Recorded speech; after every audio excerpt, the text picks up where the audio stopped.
ஒவ்வொரு இடத்துக்கும் களத்துக்கும் தேவையான விஷயத்தை பேசுறத போய் மாத்தி மாத்தி பேசுறாருன்னு ஒரு விமர்சனம் வைக்கிறீங்களா? நியாயமானு கேட்கிறாரு சார். இல்ல, ஒவ்வொரு களத்திலையும் போய் என்ன பேசுறாருங்கிறது முக்கியம்.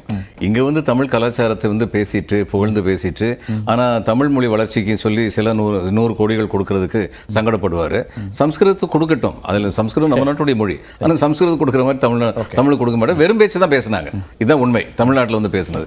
இப்ப நீங்க அங்க போய் யூபியில போய் யூபியுடைய பிரச்சனை பத்தி பேசுங்க.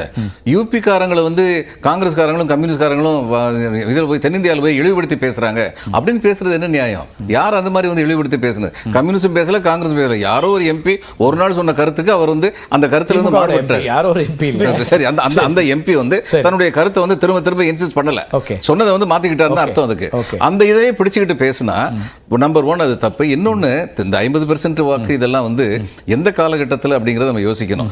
2 வருஷத்துல நிலைமை தலைகீழா மாற முடியும். ஓடம் ஒரு நாள் வண்டியில் ஏறும், வண்டியும் ஒரு நாள் ஓடத்தில் ஏறும். இதுதான் வந்து உலகம். எது மேல ஏறுது, மக்கள் எது மேல ஏத்துறாங்க அப்படிங்கறத நம்ம பொறுத்து வந்து பார்க்கலாம்.